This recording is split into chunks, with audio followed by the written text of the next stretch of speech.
सतगुरु साहेब एक है दूजा भरम विरोधे, बिन सतगुरु सूझे नहीं चाहे पढ़ो 18 बोधे। बिना सतगुरु के ये ज्ञान आध्यात्मिक नहीं हो सकता, चाहे 18 बोध पढ़ते रहो। गलघोटा गुरुआ घने ये फांसी दे अड़ाए, 12 तिलक बना के ये जमपुर दे धकाए। क्या बताते हैं ये गलघोटा गुरु गणे, यानी अपने जाल में फंसाए रखते हैं पुण्यात्माओं को, और एक बना कर 36 प्रकार के अलग अलग आडंबर, बाह्य आडंबर, और संत दच जाते हैं पुण्यात्माओं को, और इनको फंसा के इनका जीवन व्यर्थ करा के इनको काल के नरक में धक्का दे देते हैं। गलघोटा गुरुआ घने फांसी दे अड़ाए, कति नहीं हलन देने का, झूठ बोला रामपाल, झूठ बोला है, वहाँ ना जाइयो, वो तो आलोचक है, निंदा करता है, और उनके करवा के जीवन बर्बाद कहते हैं, काल के जमपुर में नरक में धक्का दे देते हैं। गलघोटा गुरुआ घने ये फांसी दे अड़ाए, 12 तिलक बना के फिर जमपुर दे धक्काए, धक्का देगा डालाते वहां पर। झूठे गुरु का नाक ले फिर श्रवण और नयने, सतगुरु बोले साखिया दूर कर फोकट फेने।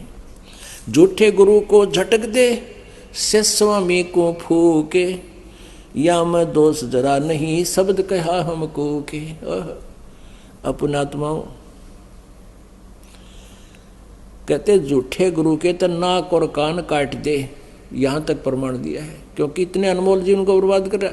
नाक और कान काटने का मतलब ये नहीं है कि सचमुच ही न काट दे, नो क्या करना भाई हमारी तो नाक कटवा दी, यानी उनकी कति बेइज्जती कर दे। अक्तने ज्ञान कति नहीं, आपको ज्ञान नहीं, क्यों दुर्गति कर रहा है, इतने जीवन को बर्बाद कर रहा है, या तो स्पष्ट कर तू कहाँ से लाया ये मंत्र और कहाँ प्रमाण है इनका।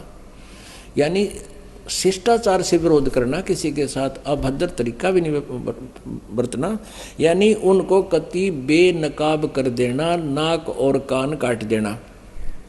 जो दास कर रहा है ये नाक और कान काट रहेंगे। झूठे गुरु को झटक दे से स्वामी को फूके, कहते झूठे गुरु ने तुरंत त्याग दे, और फिर भी उस झूठे का जो साथ दे रहा उनका कोई लालच में कोई शिष्य कहता उन्हें फूक दे। फूक दे माने जलावा नहीं, कहते मरण दे, ना मानते जाओ तुम, नो कहना फूक नहीं गलो उठा के, यानी उसको उसके बातों पर जोर नहीं दे और ना उनसे संघर्ष करे, एक लो पटक ठाक है। झूठे गुरु को झटक दे से स्वामी को फूके, या मैं दोष जरा नहीं शब्द कहा हमको। कई नो कहे कि देख पहले वाले गुरु को त्याग दें पाप लगे, परमात्मा कहते इनमें जरा भी दोष नहीं है, हमने शब्द कहा हमको, कहते ढोल के डंके पे कह रहे हैं, से नकली गुरु को तुरंत त्याग देना चाहिए। अब कई कहते हैं हमारा के बनेगा, इतनी 30 साल हमने वहाँ लगा दिए, वहाँ तो जैसे 100 साल लगा दे तो भी व्यर्थ है। अब जैसे कोई आपने बरवाला आना है और आप दिल्ली से चले हो और आप चले गए जयपुर रोड पर, जयपुर जाकर आपको पता चला कि मैंने तो बरवाला जाना था, और वहाँ कोई कहे कि ये रास्ता ठीक नहीं, आप इधर से वापस जाइए और इधर से ये रास्ता है बरवाला जाने का। अब वहाँ कोई ये कहेगा कि मैं आ गया 200 किलोमीटर, अब मैं मेरा क्या बनेगा, कैसे जाऊँ ऊपर, मैं तो इसी तरफ चलूँगा। तो मूर्ख कह सके कि कोई शराब पी रहा हो, क्या भांग पी रहा हो, वो बोल सकता है ये बातें, या कति अज्ञानी बुद्धू। आगे फिर उसी में बढ़ना मूर्खता है, उसको तुरंत वापस हो जाना चाहिए, समझदार का काम है। उसने तुरंत त्यागे और वापस अपने उसको कुमार्ग को त्याग कर सुमार्ग स्वीकार करे। क्या बताते हैं, पीछे गई सो जान दे, ले रहती को राखे, पुत्री लाव चढ़ाइयो करो अपुटी चाखो।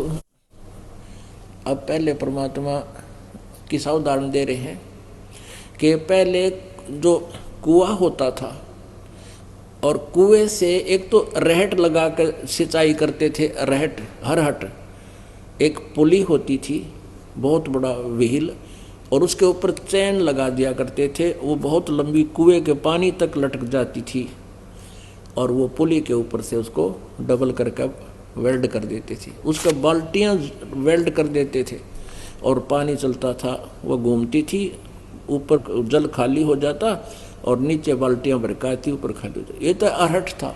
एक कुआं होता था, उसमें एक चड़स होती थी। चड़स बहुत बड़े चमड़े का एक बहुत बड़ा पात्र बन जाता था, जिसमें नीचे से जल भरते थे और ऊपर सिंचाई करते थे। तो उस चड़स में लंबा रस्सा होता, उसको ला बोलते थे, लंबा रस्सा ला। और उस चड़स को यानी एक जैसे कपड़ा समझ लो, चमड़ा होता था, उस चमड़े को ऊपर रस्सी से बांध दिया जाता था। उसमें पानी जल ज़्यादा आ जाता था, यानी 1 क्विंटल के करीब उसमें जल एक बार निकलाता था बाहर।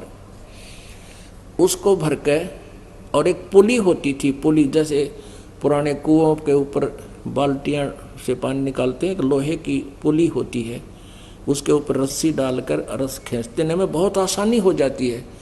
जब पुली के ऊपर से रस्सा डालकर उसका खींचते हैं तो आसानी से जल बाहर आ जाता है, और उस पुली से नीचे रस्सी उतर जाए नेजू, तो उसको बड़ी कठिन हो जाता है खींचना, बड़ी मुश्किल हो जाती है।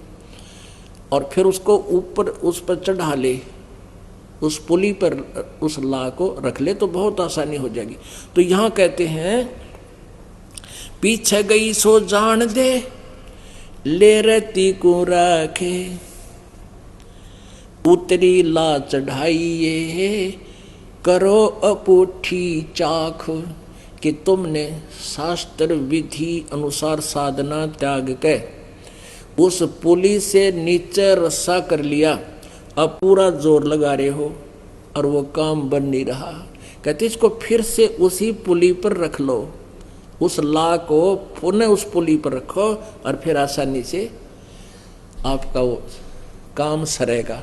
यानी शास्त्र विदिता का मनमाना आचरण कर रहे हो, महादुखी हो रहे हो, और फिर से इस रस्से को उस पुली पर फिर से रख लो, शास्त्र को साधना शुरू कर दो, आपके सारे ठाठ हो जाएंगे। बोलो सतगुरुदेव की जय हो।